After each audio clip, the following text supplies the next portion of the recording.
A billionaire's empire, forged in exploitation, met its ultimate downfall, not by market forces, but by a protégé's devastating expose. Yet, his redemption wasn't found in revenge or rebuilding his fortune, but in a single, seemingly insignificant act of kindness from a child. How does the man who had everything learn true humility from someone with nothing? This is the story of Marcus Thorne, a name that once commanded boardrooms and moved markets with a single word. In late 2025, Thorne stood at the pinnacle of technological innovation. A titan whose shadow stretched across Silicon Valley and beyond. His company, Thorne Technologies, had revolutionized data analytics, artificial intelligence integration, and digital infrastructure in ways that made him not just wealthy, but indispensable to the modern world. Yet behind the gleaming facade of innovation and progress lay something far darker, something that would ultimately bring everything crashing down in spectacular fashion. Marcus Thorne had not built his empire through kindness or fair dealing. He had constructed it with ruthless precision, treating people as resources to be extracted and discarded, viewing competitors as obstacles to be crushed rather than rivals to be respected. Every decision he made was calculated for maximum profit and minimum accountability. His philosophy was simple and brutal. The world belonged to those strong enough to take it, and mercy was nothing more than weakness dressed in pleasant words. The man himself was a study in contradictions. Publicly, he spoke eloquently about technological advancement and human progress, donating to carefully selected charities and appearing at humanitarian galas where photographers captured his practiced smile.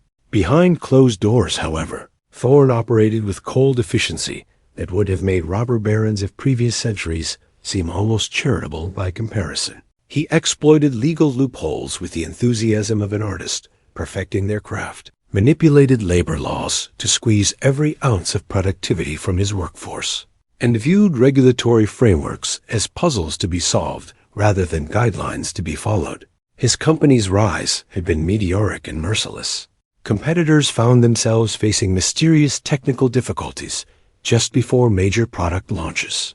Startups with promising innovations discovered their funding mysteriously drying up, only to see similar features appear in Thorne Technologies products months later. Former employees spoke in hushed tones about non-disclosure agreements, so comprehensive that they bordered on totalitarian, about projects that pushed ethical boundaries in ways that kept legal teams working overtime, about a culture where loyalty to Thorne meant looking the other way when convenient. The empire he built was vast and complex, spanning multiple continents and touching billions of lives through its technologies. Thorne Technologies had its fingers in everything from social media algorithms that shaped public discourse to artificial intelligence systems that made critical decisions in healthcare, finance, and criminal justice. The company's surveillance technologies were sold to governments around the world. Its data analytics platforms knew more about human behavior than most people knew about themselves. And its cloud infrastructure supported a significant portion of the global internet. Marcus Thorne reveled in this power. He saw himself as above conventional morality, operating in a realm where traditional ethics were replaced by a more sophisticated calculus of winners and losers, relevance and obsolescence. He surrounded himself with people who either shared his worldview or were willing to suppress their objections in exchange for obscene compensation packages. His inner circle was composed of strategists, lawyers, and technologists who helped him identify and exploit every possible advantage, legal or otherwise. Among this carefully curated group of enablers and architects, one person stood out: Elena Rodriguez, a brilliant young strategist who had risen through the ranks with astonishing speed. Thorne had plucked her from obscurity 5 years earlier, recognizing in her a mind sharp enough to see 3 moves ahead in any situation. He had mentored her personally, sharing his philosophy and his methods, treating her as the daughter he never had, or the successor he might one day name. Elena had proven herself repeatedly, orchestrating corporate maneuvers so elegant they seemed almost artistic, identifying weaknesses in competitors that others had missed entirely. What Thorne failed to recognize, what his legendary instincts somehow overlooked, was that Elena had been keeping records. Every ethically questionable decision, every regulatory violation, every instance where Thorne Technologies had prioritized profit over people, she had documented it all. Board meetings where environmental concerns were dismissed, strategy sessions where they discussed how to lobby against consumer protection laws, private conversations where Thorne laughed about exploiting legal gray areas.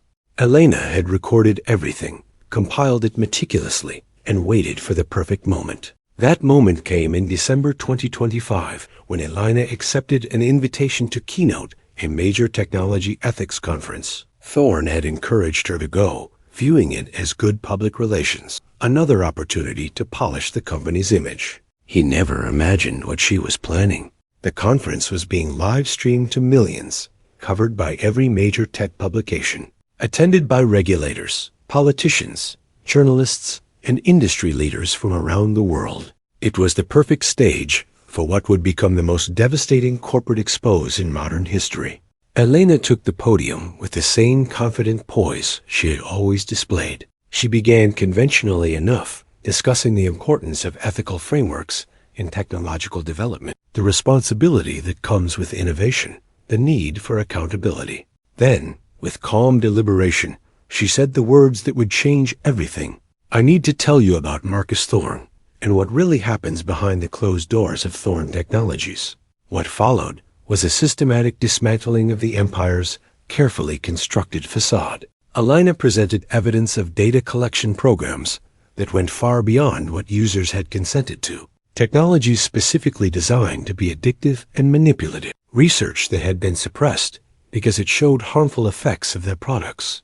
She revealed how Thorne Technologies had lobbied governments to weaken privacy protections, how they had acquired smaller companies, specifically to kill innovations that might threaten their dominance, how they had used their platforms to manipulate public opinion on issues that affected their bottom line. The presentation lasted 47 minutes. By the time Elena finished, the internet was erupting. Social media platforms that ironically relied on Thorne's infrastructure were flooded with reactions ranging from shock to vindication to fury. Journalists who had long suspected that something was wrong at Thorne Technologies finally had the evidence they needed. Regulators who had been hamstrung by the company's legal maneuvering suddenly had ammunition for investigations. Employees, both current and former, began coming forward with their own stories, their own evidence, emboldened by Elena's courage.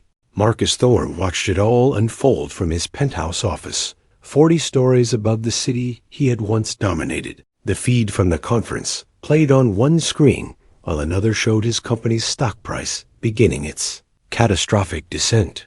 His phone was exploding with notifications, each one representing another piece of his empire cracking.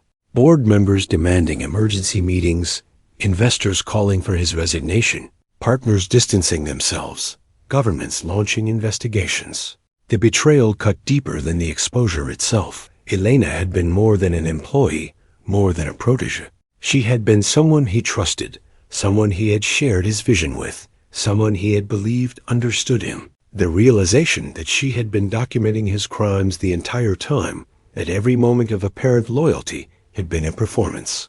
That she had systematically gathered evidence while pretending to share his worldview. It was a violation that shook something fundamental in him. But there was no time for reflection, no space for processing the emotional impact. The consequences were immediate and devastating.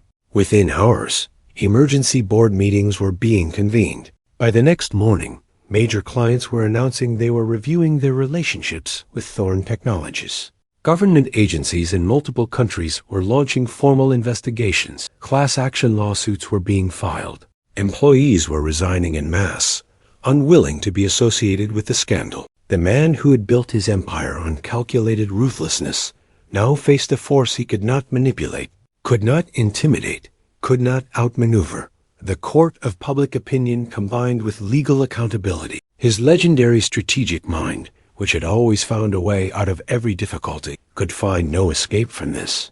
Elena had been too thorough, her evidence too comprehensive, her timing too perfect. Every exit route he considered was blocked, every potential ally suddenly unavailable, every backup plan revealed as inadequate. Marcus Thorne, master strategist, apex predator of the business world, could only watch as everything he had built began to collapse around him and wonder how he had failed to see it coming. The collapse, when it came in full force, was even more spectacular than anyone could have imagined. Within 72 hours of Ilana's expose, Thorne Technologies stock had lost 73% of its value. Institutional investors were dumping shares as fast as they could execute trades.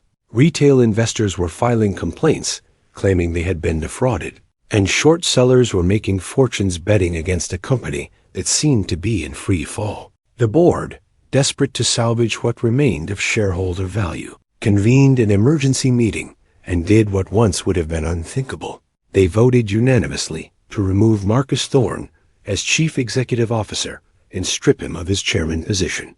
The man who had built the company from nothing, who had personally guided every major decision, who had been synonymous with Thorne Technologies itself, was suddenly and unceremoniously ejected from his own creation. Security personnel escorted him from his office, while news helicopters circled overhead, capturing footage that would be replayed endlessly across every news channel. The symbolism was powerful and devastating. Marcus Thorne, tech titan, reduced to just another executive being shown the door. But the professional humiliation was only the beginning. Federal prosecutors in 3 different countries announced coordinated investigations into potential criminal violations. The charges being considered ranged from securities fraud to illegal surveillance, from antitrust violations to obstruction of justice. Regulatory agencies that had previously seemed content to let Thorne Technologies operate with minimal oversight were now competing to see who could investigate more aggressively. The political winds had shifted dramatically, and politicians who had once courted Thorne's donations and support were now calling for his prosecution. The lawsuits came in waves, each one more damaging than the last. Users whose data had been improperly collected filed class actions seeking billions in damages. Competitors who had been driven out of business alleged illegal anti-competitive practices. Former employees claimed they had been retaliated against for raising ethical concerns. Governments sought to claw back contracts and demanded refunds. Environmental groups sued over suppressed research. Consumer advocacy organizations piled on with their own complaints. The legal exposure was so vast that Thorne's lawyers, even the most aggressive and expensive attorneys money could buy, were recommending settlement rather than trying to fight on multiple fronts. Marcus Thorne's personal wealth, which had been estimated at somewhere north of $34 billion, began evaporating with frightening speed. The vast majority of his fortune had been tied up in Thorne Technologies stock, which was now worth a fraction of its former value and continuing to fall. The remaining assets, the real estate portfolio spanning 3 continents, the art collection, the private jets, the yacht, the venture capital investments, all of it became vulnerable to legal claims and liens. Creditors who had been happy to extend unlimited credit to a billionaire were now demanding payment. Asset freezes were imposed as courts tried to ensure there would be something left to satisfy judgments. His penthouse, that symbol of untouchable power with its panoramic views and 8-figure price tag, was seized to satisfy a preliminary judgment. The vacation homes in Aspen, the Hamptons, and the French Riviera were liquidated to pay legal fees. The art collection that he had assembled more for status than appreciation was auctioned off, with buyers getting bargains as they sensed desperation. The private jet was grounded and repossessed. The yacht found a new owner who got it for 60 cents on the dollar. The social consequences were, in some ways, even more brutal than the financial ones. Marcus Thorne had never had many genuine friends. His relationships had mostly been transactional, built on mutual advantage rather than authentic connection. Now those relationships revealed their true nature with painful clarity. Former associates stopped returning his calls. Invitations to exclusive events dried up overnight. People he had known for decades suddenly claimed they had always suspected something was wrong. Social clubs revoked his memberships. The philanthropic boards he had sat on asked for his resignation. Even casual acquaintances crossed the street to avoid having to acknowledge him. His family relationships, already strained by his workaholic tendencies and emotional unavailability, disintegrated completely. His ex-wife, from whom he had been divorced for 8 years, filed new motions seeking to revisit their settlement, claiming he had hidden assets during their divorce proceedings. His adult children, with whom he had maintained distant and formal relationships, released a public statement distancing themselves from his actions and announcing they were changing their surnames. They had grown up with privilege, but not paternal warmth, and now even that transactional relationship was no longer worth maintaining. The media coverage was relentless and cruel. Every aspect of his life was dissected and analyzed. Journalists dug into his past, finding former employees, ex-partners, college roommates, anyone who might have an unflattering story to share. Cable news ran segments with titles like The Fall of a Titan and From Billions to Nothing. Business magazines that had once featured him on their covers now ran exposes about how they had been fooled by his carefully crafted public image. Late-night comedians made him a punchline. Internet memes mocked his downfall. He had become not just a cautionary tale, but a symbol of everything wrong with unchecked corporate power and billionaire excess.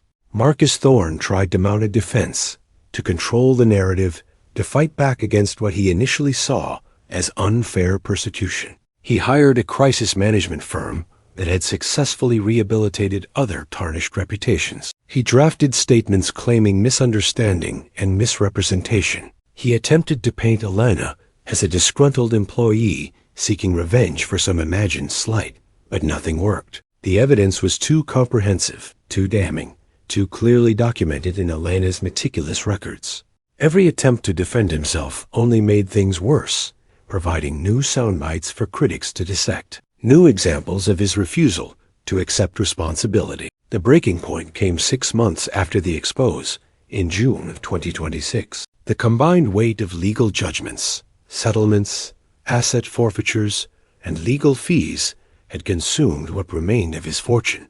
A judge ruled that his remaining assets, barely enough to qualify him as merely wealthy rather than spectacularly rich, would be placed in a trust to satisfy ongoing legal claims. He was left with essentially nothing beyond a modest monthly stipend, barely enough to cover basic living expenses. The man who had once owned properties on 3 continents now found himself in a situation he had never imagined possible. He was essentially broke. The final indignity came when he was evicted from the modest apartment he had been renting, unable to make the payment due to a temporary freeze on his stipend, while courts sorted out conflicting claims. Marcus Thorne, who had commanded billions, who had shaped industries, who had been courted by presidents and prime ministers, found himself standing on a city sidewalk with 2 suitcases containing his remaining possessions. Everything else had been sold, seized, or simply abandoned as he downsized again and again in a desperate attempt to stay ahead of his collapsing circumstances. He was 62 years old, in poor health from decades of stress and neglect of his physical well-being, socially isolated and suddenly without shelter. The city that had once seemed to belong to him now felt hostile and foreign. The suits that had been custom-tailored for boardrooms were inappropriate and uncomfortable for his new reality. His hands, which had never done physical labor, were soft and unprepared for the hardships to come. His mind, so sharp and calculating in business environments, struggled to process the basic logistics of survival without money, without connections, without the infrastructure of support that had always surrounded him. That first night on the streets was a nightmare of disorientation and fear. Marcus found himself in a part of the city he had never visited despite living there for 30 years, an area where people struggled with challenges he had never had to consider. He tried sleeping on a bench in a small park, but was moved along by police. He walked for hours, exhausted but unable to find a safe place to rest.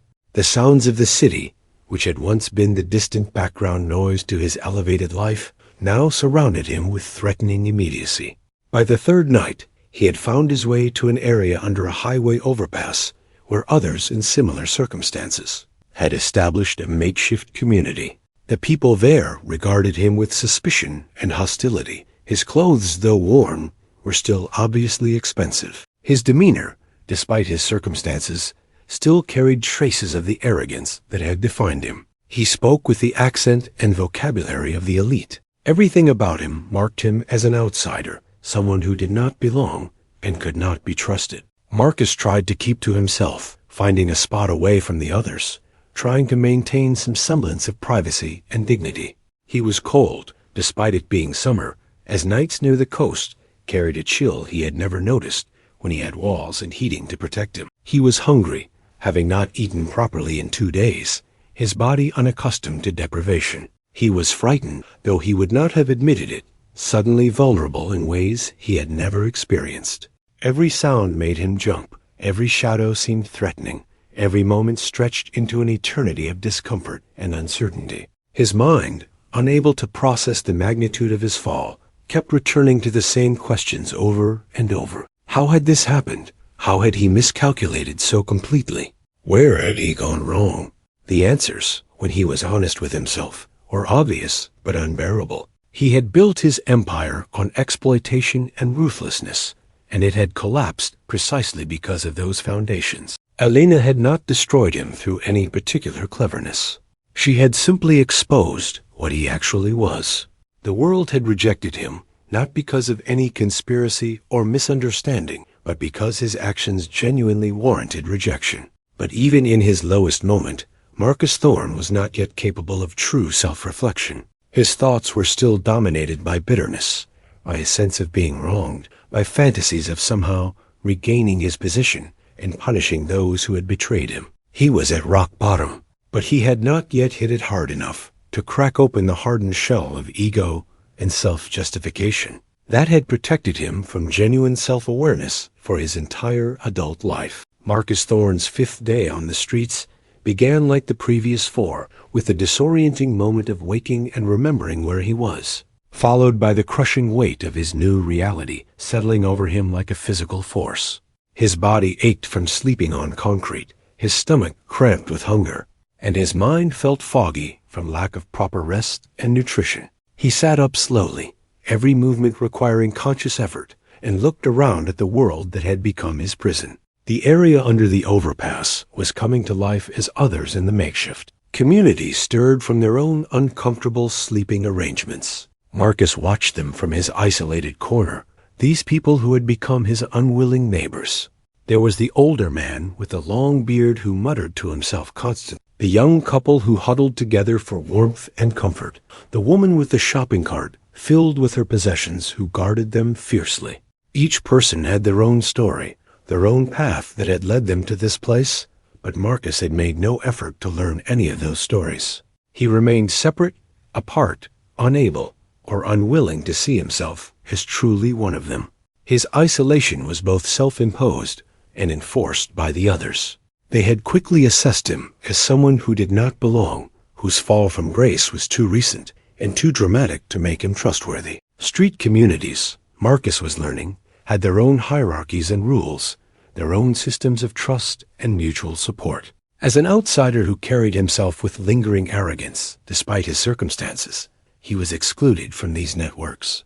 No one offered to share information about where to find food or safety. No one warned him about dangers or opportunities. He was on his own in a way he had never been before, without the support systems that had always surrounded him, even in his most ruthless corporate days. The hunger was becoming unbearable. Marcus had gone through his entire adult life, never missing a meal, never even having to think about where his next one would come from. Now he was learning that hunger was not just a physical sensation, but an all-consuming force that dominated every thought and sapped every bit of energy. He had tried to find food on his own, searching through dumpsters behind restaurants, as he had seen others doing, but the experience had been humiliating and largely unsuccessful. His inexperience showed in everything he did. He did not know which establishments threw out edible food, what times to search, how to quickly assess what was safe to eat. Other people who were more experienced got to the good spots first, leaving him with nothing. On this particular morning, Marcus decided to walk to a different part of the city, hoping that a change of location might bring better opportunities.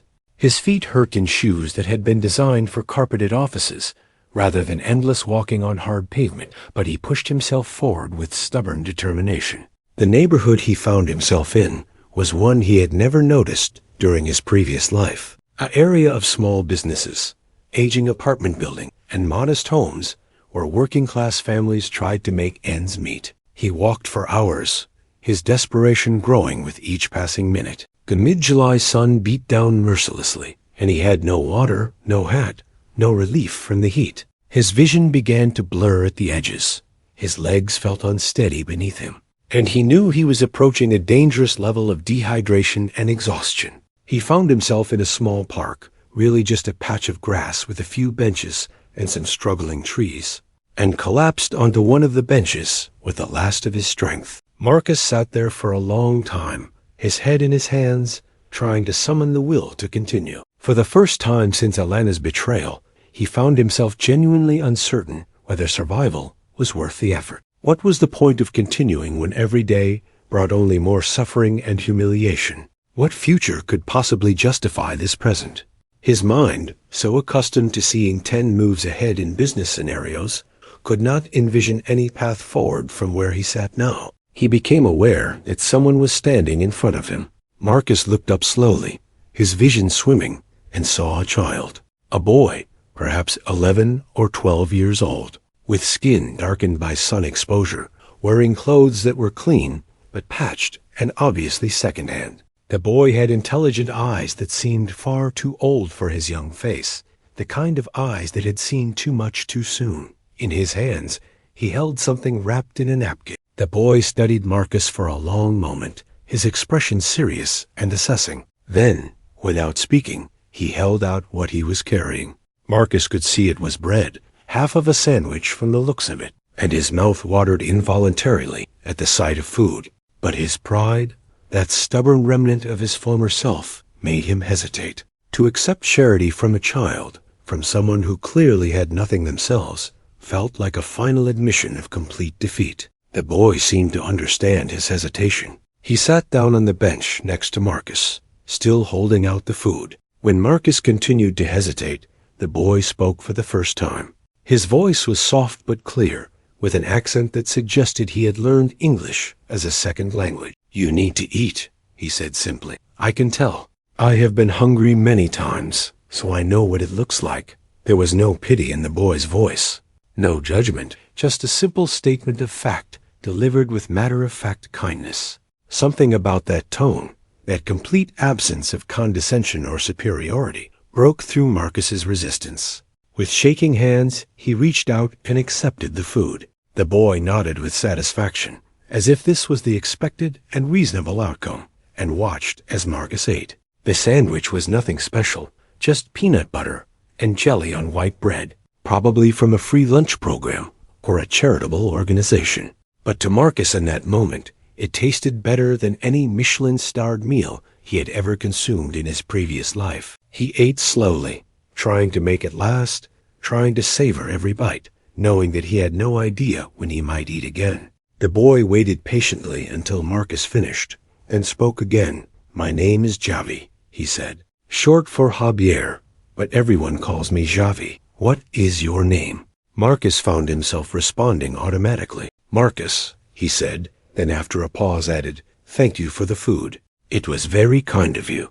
The words felt strange in his mouth. How long had it been since he had genuinely thanked someone? How long since he had acknowledged a kindness, rather than viewing every interaction as a transaction with winners and losers? Javi simply nodded, accepting the thanks with the same calm matter-of-factness he had shown throughout their interaction. "You are new to the street," Javi observed. It was not a question, but a statement, delivered with the certainty of someone who knew his world well. "You do not know how things work yet. That is okay. Everyone is new sometime." Marcus found himself wanting to defend himself, to explain that this was temporary, that he was not like the others, that he had just fallen on hard times, but would soon recover. But looking at this boy, who had just shared his food despite having so little himself, those explanations felt hollow and meaningless. Instead, he found himself asking, "How long have you been on your own?" Javi considered the question thoughtfully. 3 years, he said, "since I was 9. My mother died, and I had no other family here. I was living in a group home for a while, but I ran away. It was not a good place." He said this without apparent emotion, simply relating facts about his life. "Out here is better in some ways. You have freedom, but you have to be smart and careful." The casual way Javi spoke about such a difficult life struck something deep in Marcus. This child had been surviving on his own since he was 9 years old, facing challenges and hardships that Marcus could barely imagine. Yet here he was sharing his food with a stranger. The contrast between Javi's generosity and Marcus's own lifelong self-centeredness was so stark it was almost painful to contemplate.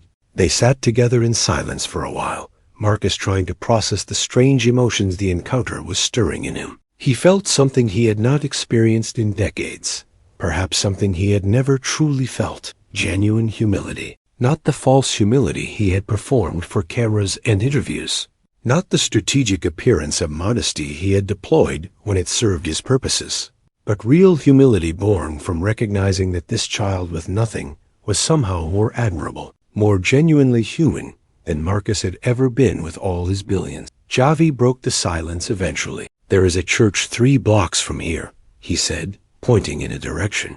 "On Tuesday and Thursday evenings, they serve dinner, free for anyone who needs it. You should go there. The food is good, and the people are kind. They do not ask questions or make you feel bad." Marcus nodded slowly, committing this information to memory.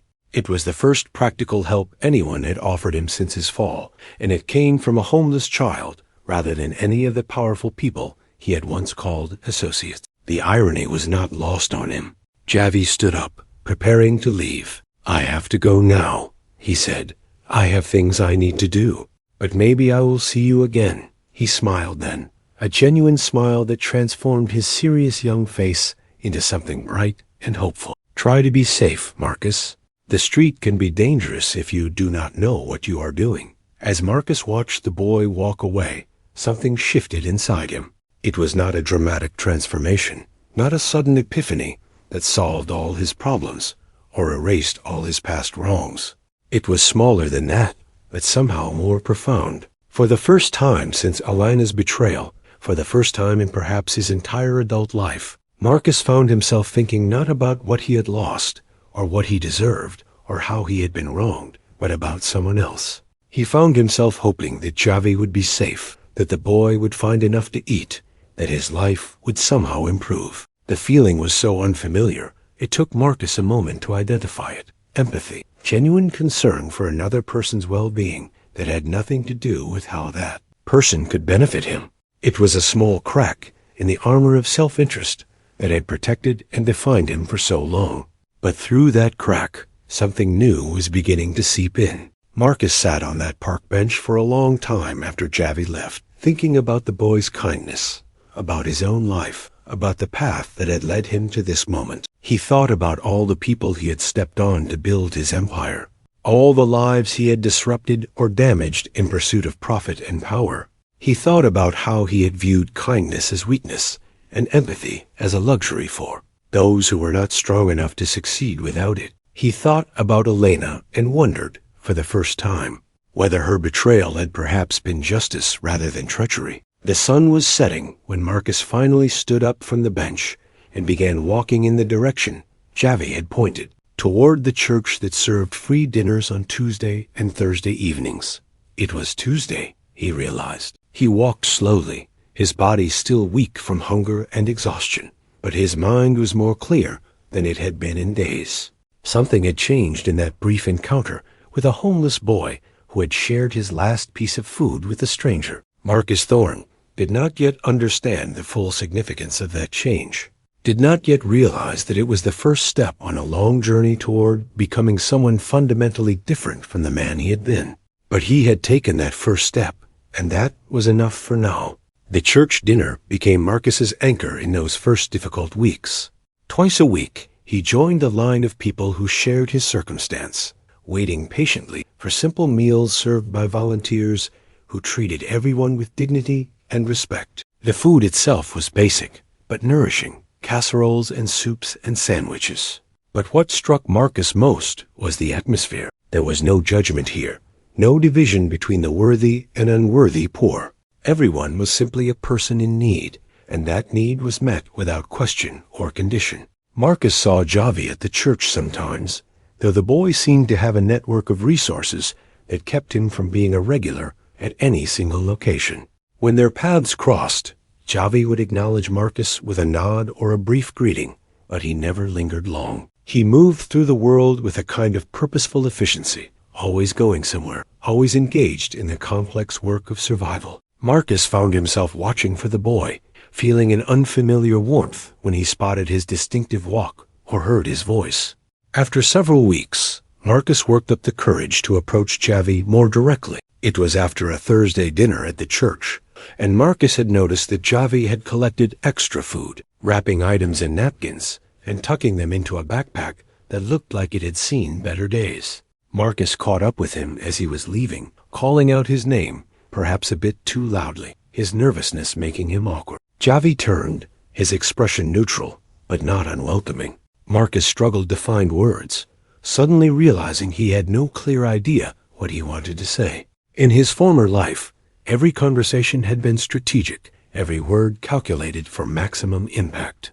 But this was different, and his old skills seemed worse than useless in this context. Finally, he simply blurted out, "I wanted to thank you again for the food that day.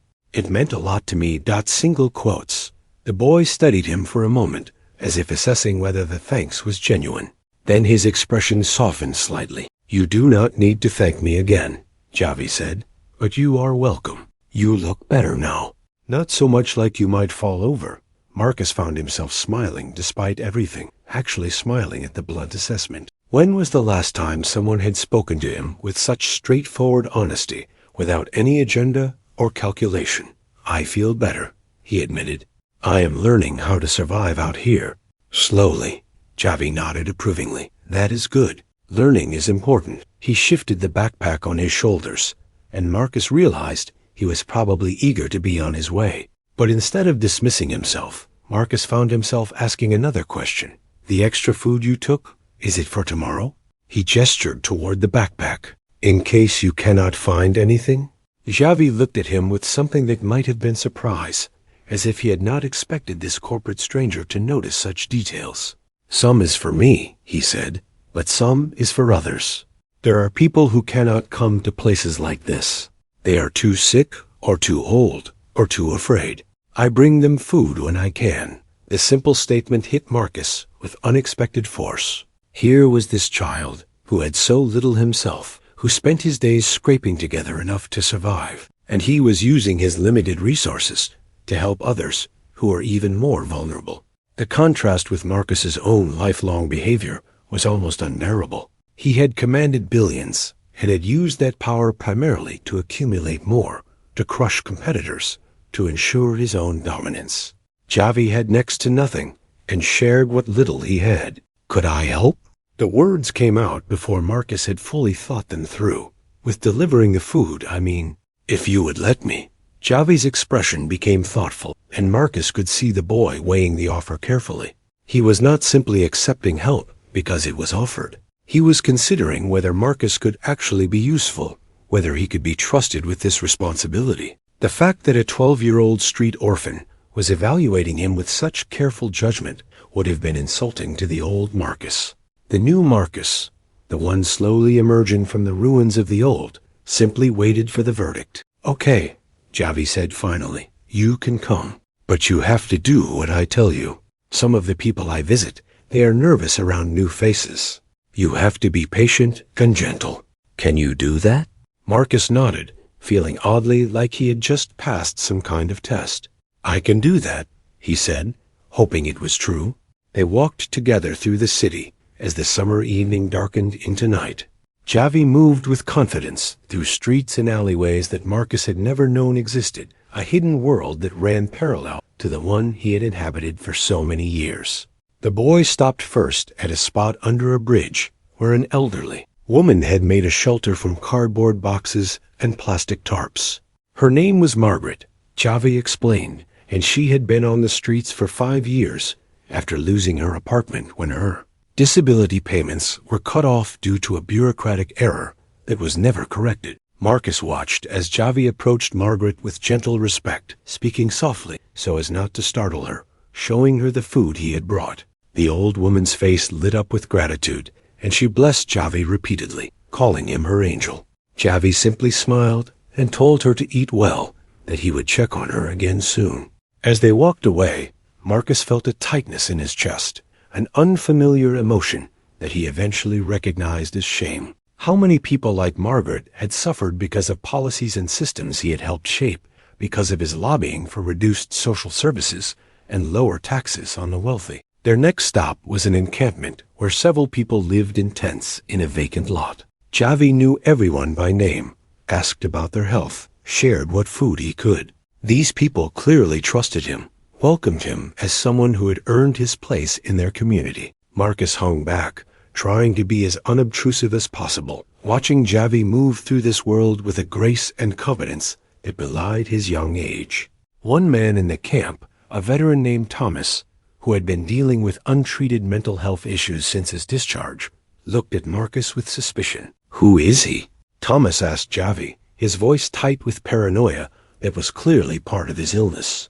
Javi answered calmly, not dismissing Thomas's concern, but addressing it directly. "His name is Marcus. He is learning how to live on the street, like we do. He asked if he could help me share food, and I said yes. He is okay, Thomas. I promise." The trust these people had in Javi was remarkable. Thomas relaxed at the boy's assurance, accepting Marcus's presence if not welcoming it. As they continued their rounds, visiting 5 more people in various states of need, Marcus began to understand the complex social network that existed within the homeless community. It was not the lawless chaos he had imagined from his position of wealth and privilege. It was a society with its own rules, its own hierarchies, its own systems of mutual support and obligation. And Javi, despite his youth, had earned a respected place within that society through consistent kindness and reliability. By the time they finished, it was nearly midnight. They walked back toward the area under the overpass where Marcus had been sleeping, moving through streets that were quiet now, except for the occasional distant siren or the rumble of a late-night truck. Marcus found himself talking more than he had in weeks, asking Javi questions about the people they had visited, about how the boy had learned to navigate this world. Javi answered patiently, clearly pleased that Marcus was genuinely interested. He explained the unwritten rules of the street, the places that were safe and the ones to avoid, the people who could be trusted and the ones who could not. He talked about the various resources available, the shelters and soup kitchens and medical clinics, but also about why many people avoided these official channels. The shelters had strict rules that did not work for everyone. They sometimes split up families. They could be dangerous. The soup kitchens and clinics were helpful, but their schedules were erratic and their resources limited. As Javi talked, Marcus began to see the profound failure of the systems that were supposed to help people in these situations. He had never thought about it before, had simply assumed that people were homeless because of personal failings rather than systemic ones. But listening to Javi, hearing the stories of the people they had visited, he realized how naive and self-serving that assumption had been. Margaret had not chosen to be homeless. She had been abandoned by bureaucracy. Thomas had not chosen his mental illness. He had been failed by a healthcare system that did not adequately treat veterans. The young couple they had visited, who were both working full-time jobs but could not afford rent in this expensive city, had not chosen their situation. They were victims of an economic system that had been shaped by people like Marcus Thorne to prioritize profit over human welfare. That night, lying on his piece of cardboard under the overpass, Marcus could not sleep. His mind kept returning to everything he had seen and learned, to the contrast between the world he had inhabited and the world he was in now. He thought about all the lobbying his company had done to reduce social services, all the tax breaks they had fought for that had defunded programs that might have helped people like Margaret and Thomas.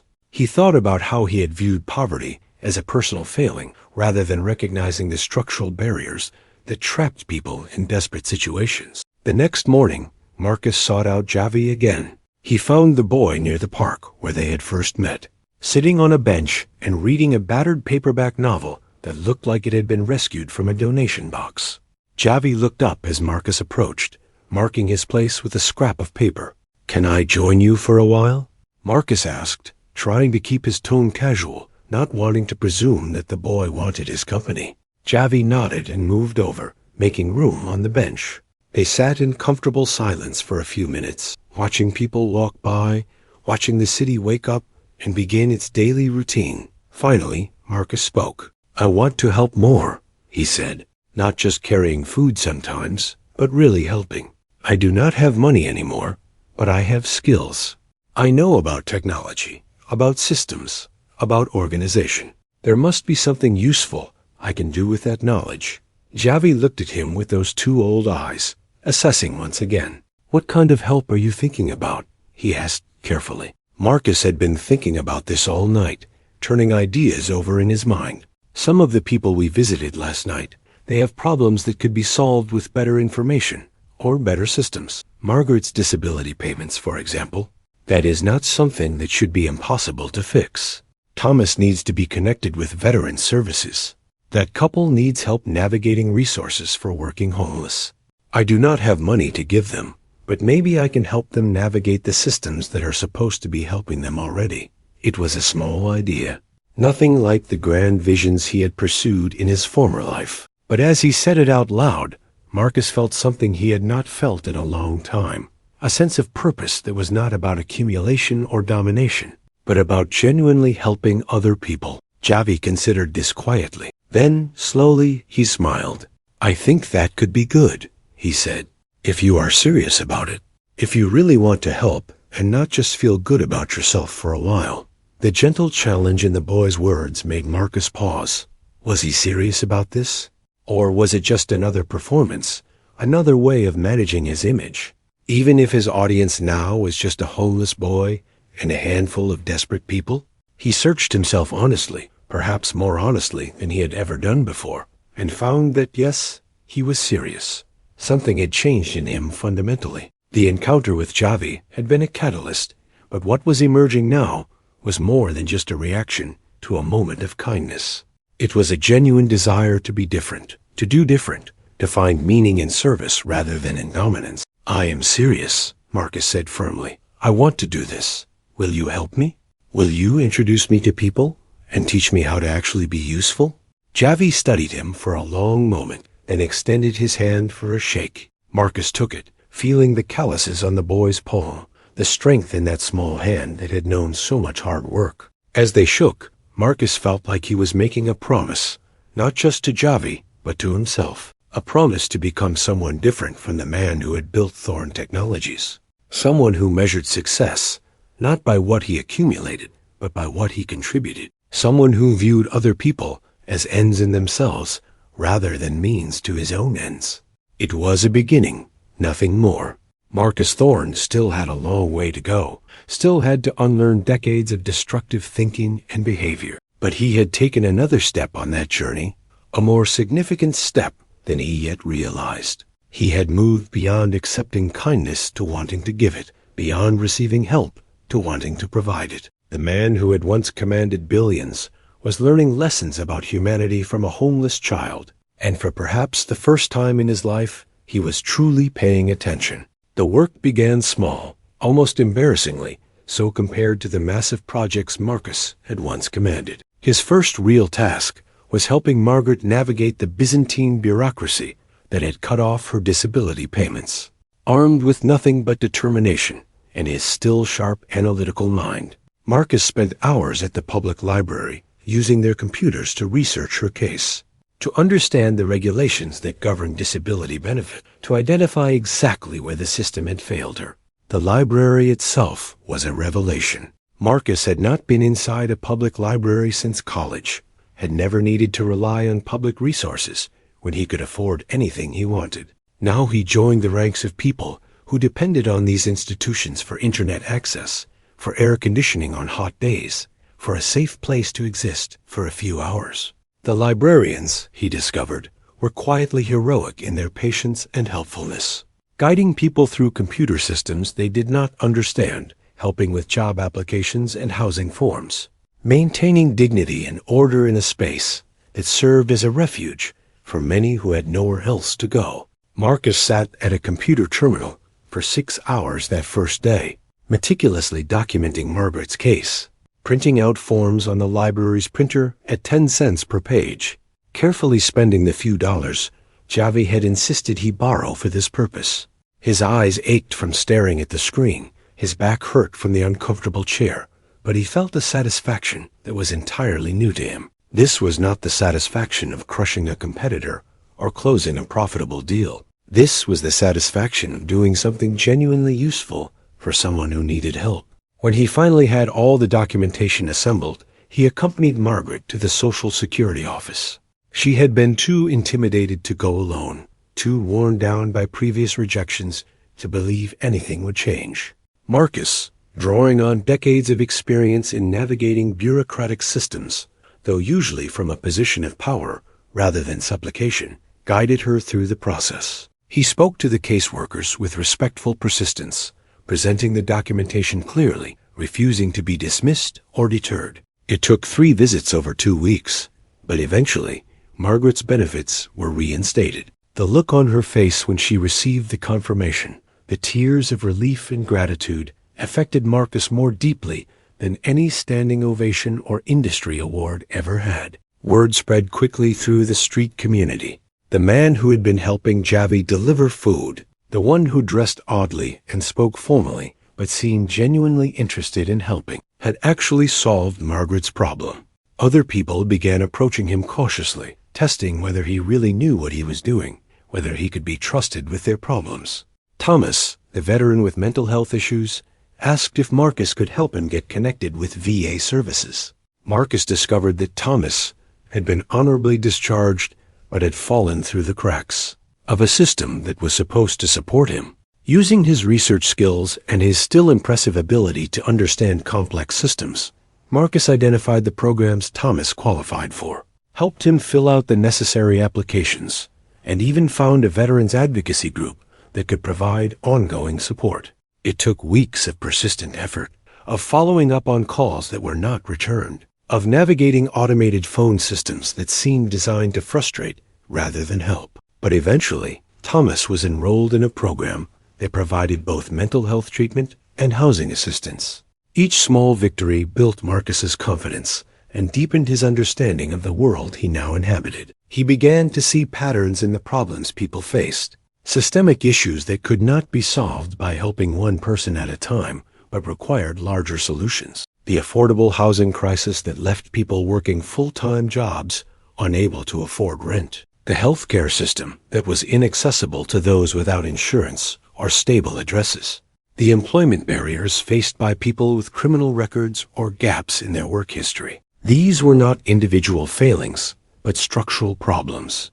And Marcus found his strategic mind engaging with them in ways it had not engaged with anything since his fall. Javi watched Marcus's efforts with quiet approval, occasionally offering advice or making introductions, but generally letting Marcus find his own way. The boy seemed to understand instinctively that Marcus needed to earn his place in this community, that respect could not be given, but only earned through consistent, genuine effort. Their relationship deepened from that initial encounter into something that resembled friendship, though neither of them would have used that word. They would sit together in the park sometimes, Javi reading his battered books, while Marcus worked on papers and forms, existing in comfortable silence, punctuated by occasional conversation. One evening, about 3 months after their first meeting, Javi asked Marcus a question that had clearly been on his mind for a while. "You used to be rich, did you not? I can tell by the way you talk, the way you think about problems. What happened to you?" Marcus had been avoiding his past, trying to focus on the present rather than dwelling on everything he had lost. But Javi deserved an honest answer.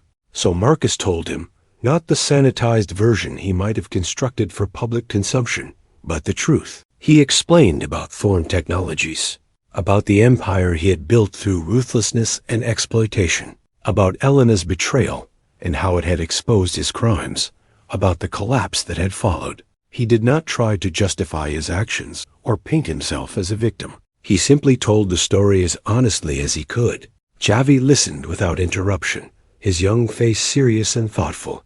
When Marcus finished, the boy was quiet for a long moment. Then he said something that surprised Marcus.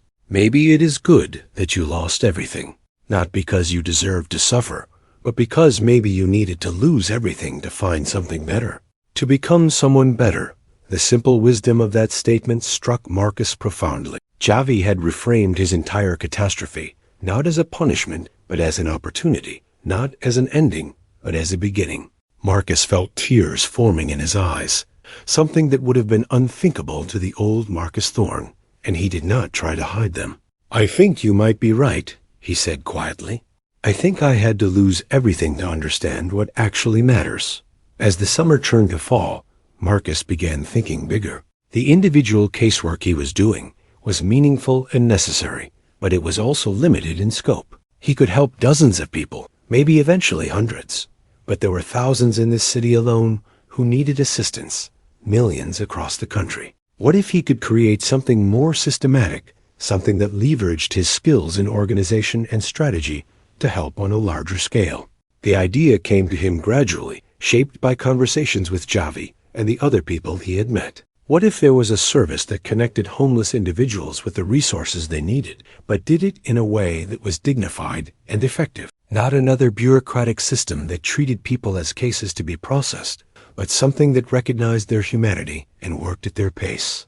A service that paired volunteers who had professional skills, people like lawyers, accountants, social workers, with individuals who needed specific help. A service that was technology-enabled, but not technology-dependent, accessible through libraries and community centers for those without phones or computers.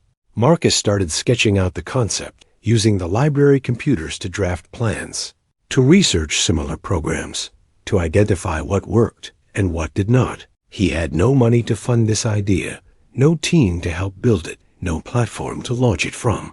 But he had something he had not had before, a genuine understanding of the problem he was trying to solve, informed by lived experience rather than abstract theorizing. He knew what it felt like to be lost in a system that was supposed to help but actually hindered, to need assistance but not know where to find it, to be treated as less than human by institutions that claimed to serve. He shared the idea with Javi one October evening as they sat in their usual spot in the park, the leaves turning golden around them. The boy listened carefully, asking pointed questions that showed he understood both the potential and the pitfalls of the concept. When Marcus finished explaining, Javi nodded slowly. "It is a good idea," he said, "but you need to be careful.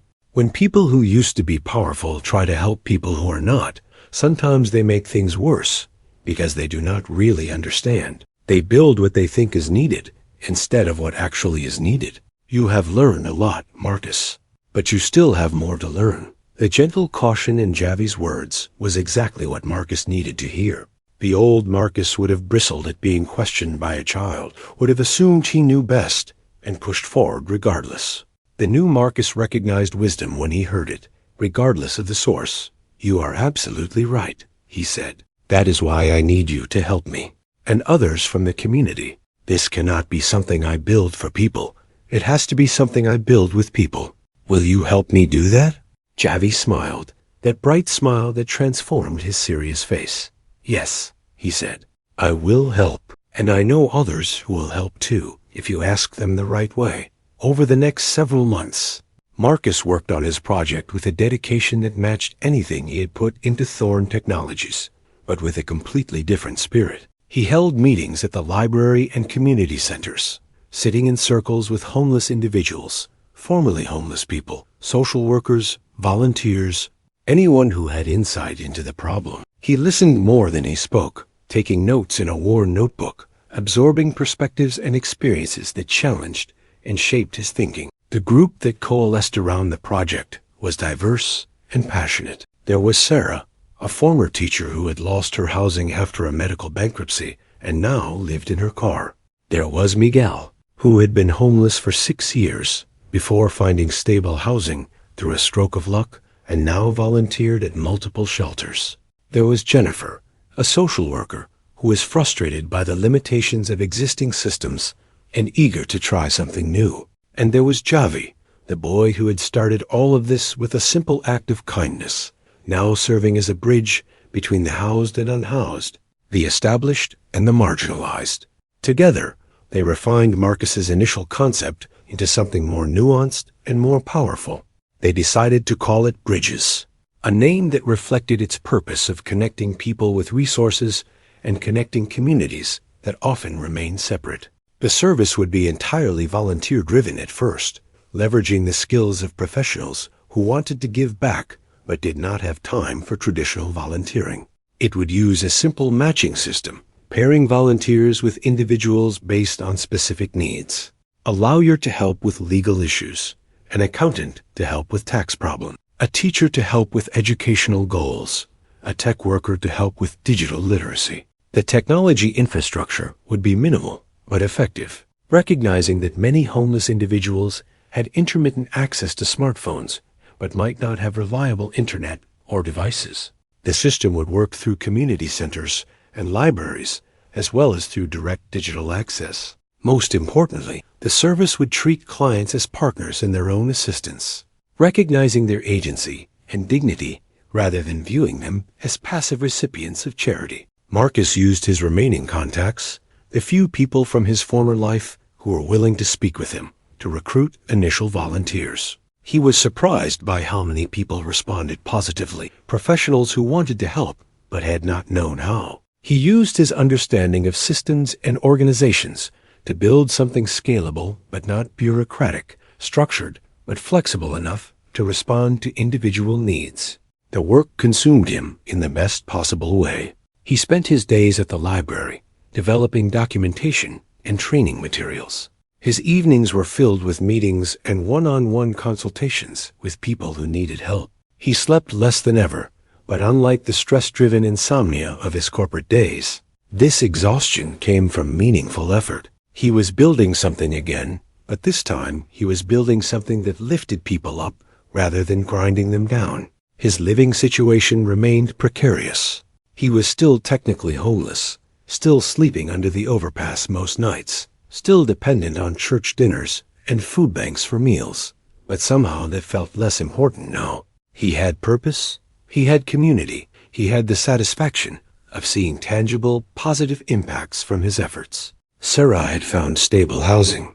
Thomas was getting consistent mental health treatment. Margaret not only had her benefits restored, but had become involved in advocacy work, using her own experience to help others navigate the system. Dozens of small victories that, added together, represented something genuinely meaningful. As winter approached and 2026 was drawing to a close, Marcus sat down with Javi one evening to take stock of what they had built. Bridges had helped over 150 people in its first 3 months of operation, coordinating over 300 volunteer hours. The numbers were modest by any measure, but they represented real lives changed, real problems solved, real connections made between people who might otherwise never have encountered each other. "Do you remember when we first met?" Javi asked, his breath visible in the cold evening air. "When I gave you half of my sandwich." Marcus smiled at the memory, which already felt like it had happened a lifetime ago rather than just a few months earlier. "I remember," he said. "I was at my lowest point. I did not think anything could get better." Javi nodded thoughtfully. "I gave you food because you needed it, but I think I also gave you something else without meaning to. I gave you a chance to see that kindness is not weakness, that helping others makes you stronger, not weaker. That is what you are learning now, I think." Once again, this boy with his 2 old eyes had articulated something profound with simple clarity. Marcus had spent his entire adult life believing that strength came from dominance, that success meant accumulation, that power was measured by how much you could take and control. Javi had shown him, through example rather than words, that real strength came from connection, that true success was measured by positive impact, that genuine power came from lifting others up rather than pushing them down. "You saved my life, Javi," Marcus said quietly, "not just by sharing your food, but by showing me a different way to be in the world. I am not the same person I was, and I never want to be that person again." The boy looked at him seriously, then smiled that transformative smile. "You saved your own life, Marcus. I just gave you a little push in the right direction. The rest was you choosing to be different, to do the work of changing. That is the hard part, and you did it. As they sat together in the gathering darkness, Marcus felt something he had not felt in years. Contentment. Not the restless satisfaction of a deal closed or a competitor crushed, but genuine contentment with who he was becoming and what he was doing. He had lost everything, and in losing everything, had found something infinitely more valuable. He had found purpose, community, humility, and the beginning of redemption. The journey was far from over.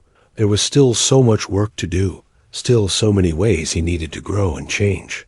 But he was on the path now, guided by the unlikely wisdom of a homeless child who had shown him what true generosity looked like. The empire he was building now bore no resemblance to Thorne Technologies. It was not about power or profit or dominance. It was about connection, service, and genuine positive impact. And for the first time in his life, Marcus Thorne felt like he was building something that actually mattered. The new year of 2026 arrived with both hope and complications from Marcus Thorne. Bridges was growing steadily, attracting attention from local media and community organizations impressed by its grassroots approach and measurable results. What had started as a small volunteer effort coordinated through libraries and community centers was beginning to develop real infrastructure. A local nonprofit had offered to provide fiscal sponsorship, allowing Bridges to accept tax-deductible donations. Several foundations had expressed interest in providing grant funding.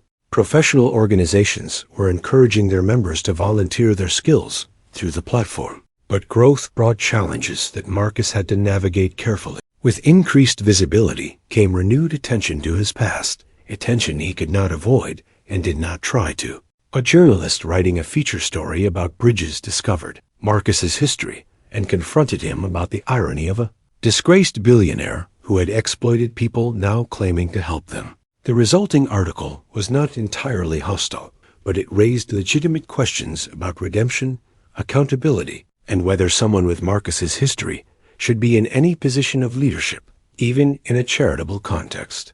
Marcus read the article sitting in the library, his stomach churning with familiar anxiety. The old Marcus would have attacked the journalist, would have tried to control the narrative, would have seen this as a threat to be neutralized. The new Marcus recognized it as an opportunity for accountability, uncomfortable as that was. He requested a follow-up interview with the journalist and answered every question honestly, without deflection or excuses. Yes, he had built Thorne Technologies through ruthless and often unethical means. Yes, he had exploited workers, manipulated markets, and lobbied against regulations that would have protected consumers and the environment. Yes, he had prioritized profit over people at every turn. And yes, his current work did not erase any of that damage. He was not seeking absolution through service, he explained, but rather trying to spend the rest of his life doing something positive to counterbalance the harm he had caused. He could never fully make amends. The scale of damage was too vast, but he could at least try to move in a different direction. The journalist published the follow-up interview, and the response was mixed. Some people admired Marcus's honesty and willingness to take accountability. Others argued that he should not be allowed to rehabilitate his image through charity work, that the harm he had caused could never be balanced by helping a few hundred homeless people. Marcus understood both perspectives and accepted that some people would never forgive him, nor should they necessarily. What mattered more to him was the response from the community he was actually serving. He called a meeting with the Bridges team, including Javi and the other core members who had helped build the organization, and offered to step back from any public-facing role if his presence was damaging to their mission. They debated for hours, voices sometimes raised in passionate disagreement, but ultimately decided that Marcus's direct involvement in the work, his lived experience of homelessness, and his genuine commitment to service outweighed the complications of his past. However, they also established clear accountability structures, ensuring that decision-making was shared, that clients and community members had real power in shaping the organization, that Marcus could not dominate or control, even with the best intentions. The compromise felt right to Marcus. He remained involved, but not in charge, contributing his skills and experience, but not imposing his vision. It was a radically different way of working than anything he had known in his corporate life, requiring constant checking of his ego, constant listening to perspectives that challenged his assumptions, constant humility in the face of lived experiences different from his own. It was also far more rewarding than anything he had done before.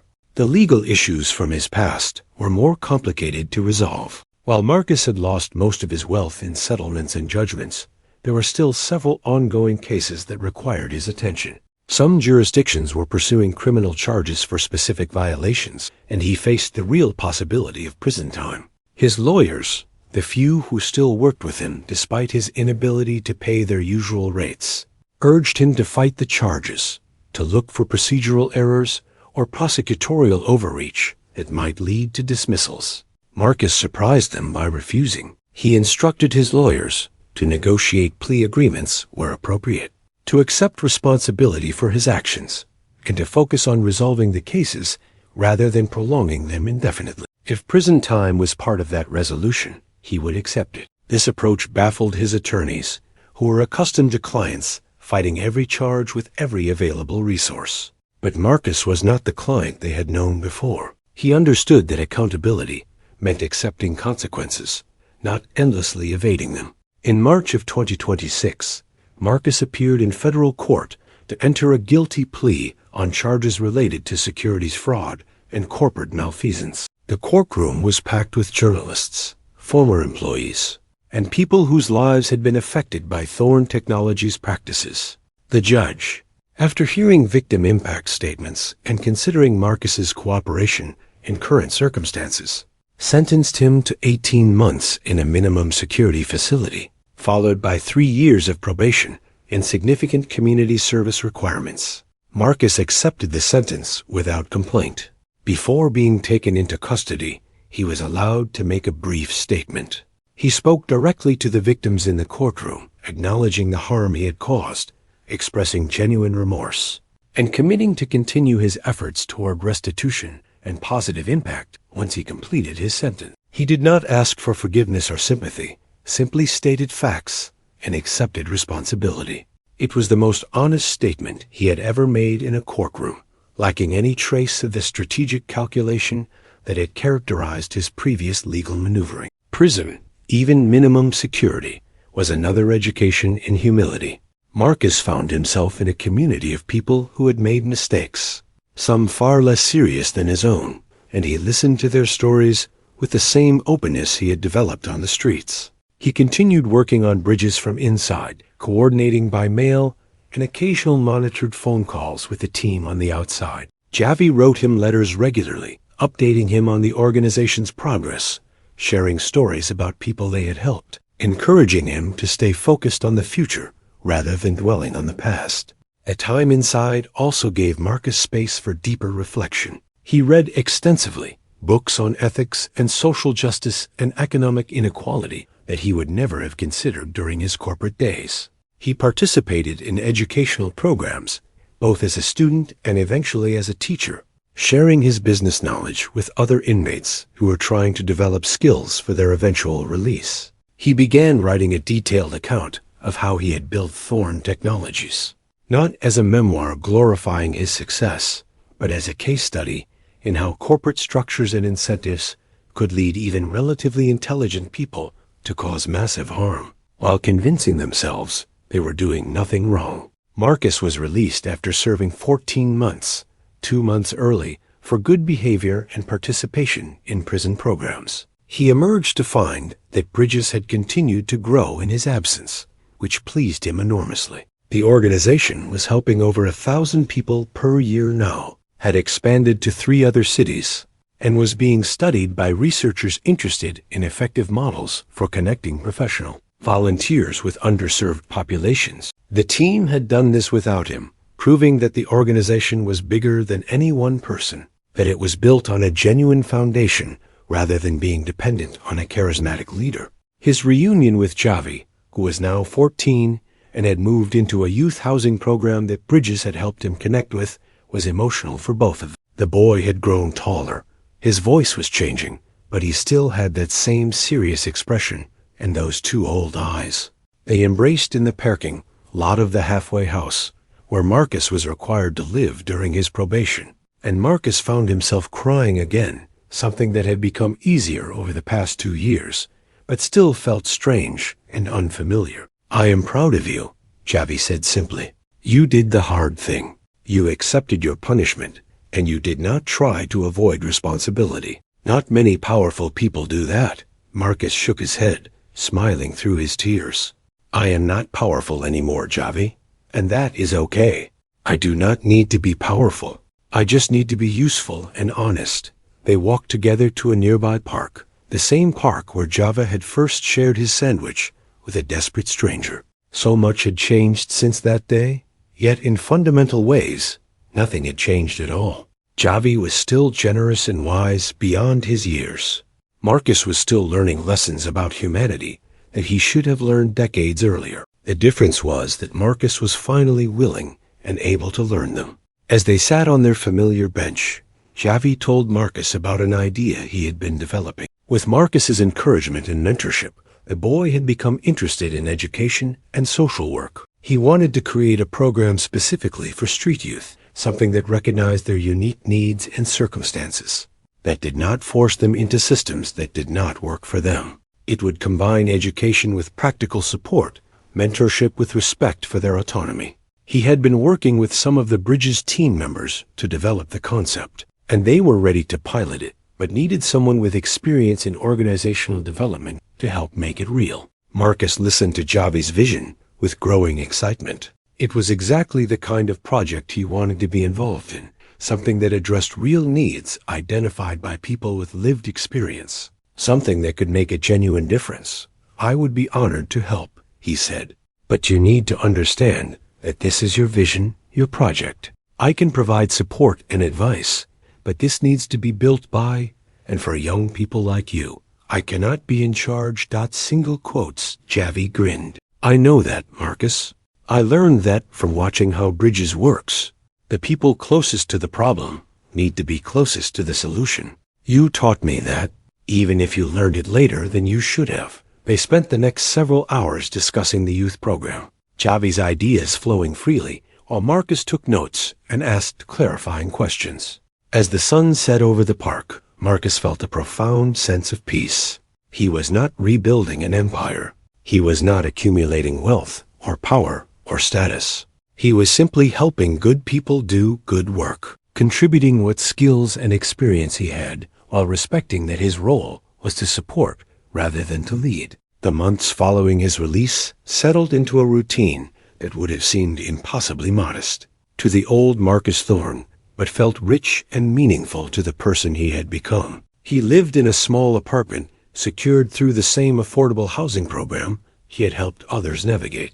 He worked part-time at a community technology center, teaching digital literacy skills to people seeking employment. He volunteered extensively with Bridges and with the youth program Javi was launching. He attended his probation meetings without complaint. He paid what he could toward the restitution he still owed victims of his corporate crimes, amounts that were small but symbolically important. His reputation remained complicated and probably always would be.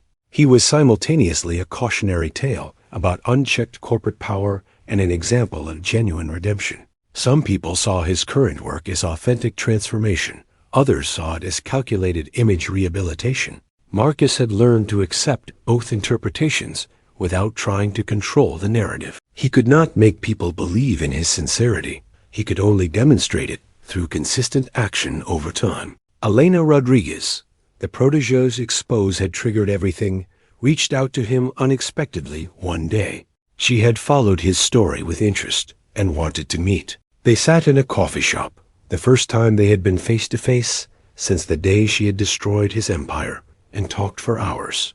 Elena explained that she had never taken any pleasure in his downfall, that exposing Thorne Technologies had been necessary but not personal. She had hoped he might use the experience to change, though she had not expected he actually would. Marcus thanked her sincerely for what she had done.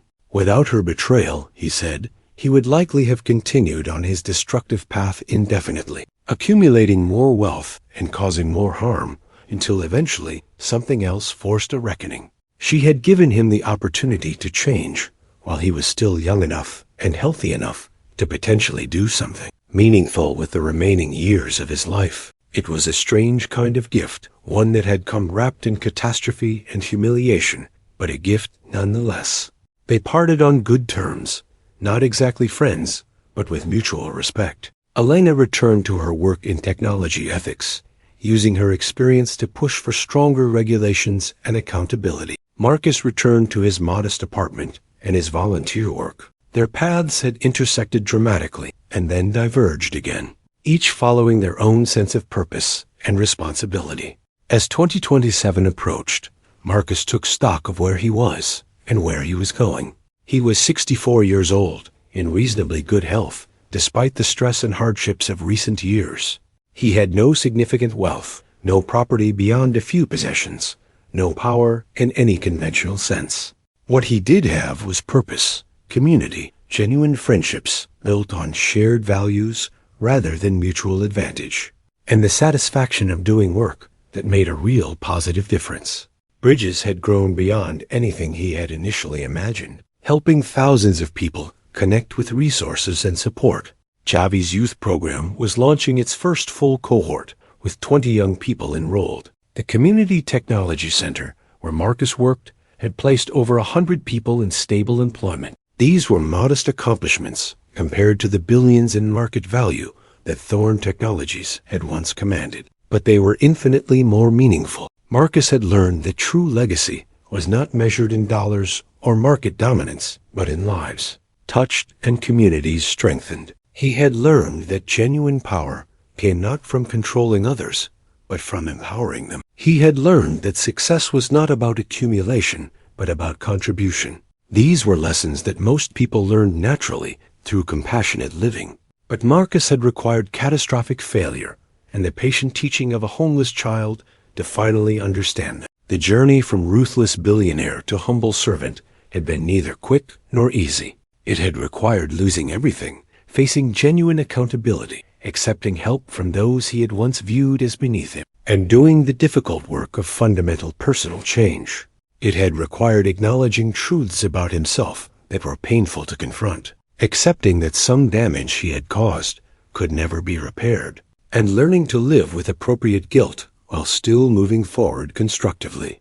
But it had also been transformative in ways that made his previous life seem hollow and meaningless by comparison. The man who had once measured his worth by his net worth now measured it by the quality of his relationships and the positive impact of his actions. The man who had seen kindness as weakness now understood it as the highest form of strength. The man who had believed that helping others diminished himself now knew that service to others was the only path to genuine fulfillment.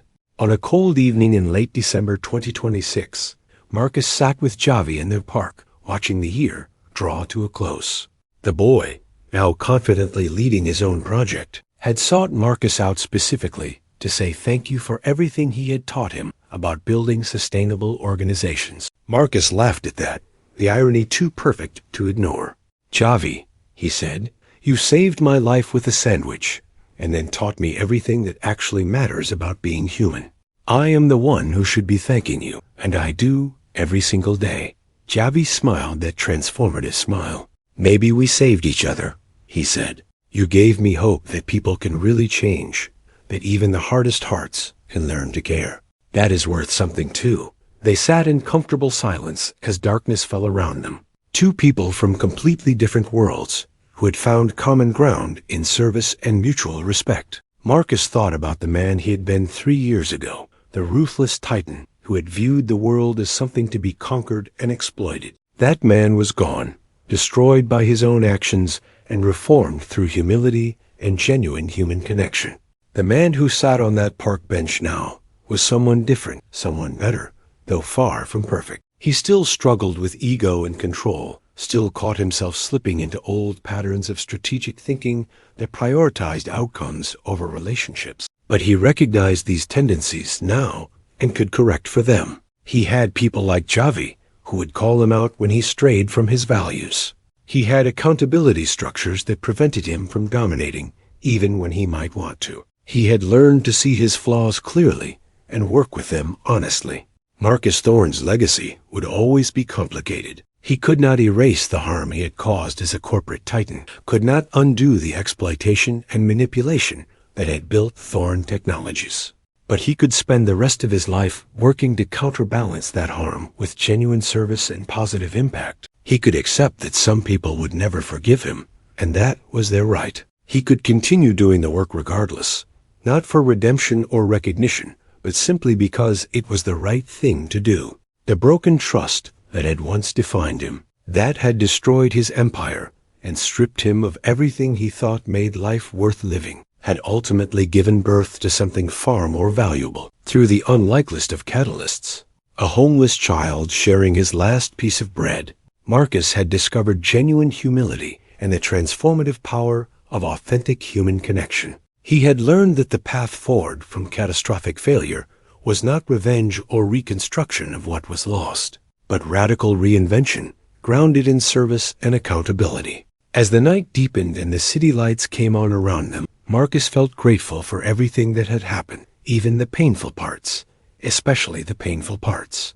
His fall had been necessary, his humiliation had been earned, his suffering had been instructive, and his new beginning, modest as it was, felt more authentic and meaningful than anything he had experienced in his previous 6 decades of life. The billionaire who had lost everything had found something infinitely more valuable in the wreckage. He had found his humanity, and in finding it, had discovered what genuine success actually looked like. Not in dominating markets or accumulating wealth, but in serving others, building community, and working each day to be a little better than he was the day before. This was Marcus Thorne's true legacy, not the empire that had crumbled, but the foundation he was helping to build for others to stand on. A foundation based not on exploitation and ruthlessness, but on humility, service, and the recognition that every person had inherent worth and dignity. It was a legacy that would outlast any corporate empire, that would ripple outward through the lives he touched and the systems he helped change. And it had all begun with a child's kindness and a willingness to learn what that kindness had to teach. Sometimes the greatest lessons come from the most unexpected teachers, and the most profound transformations begin with the simplest acts of human decency. Marcus Thorne had learned this truth the hard way, but he had learned it deeply and completely, and that made all the difference.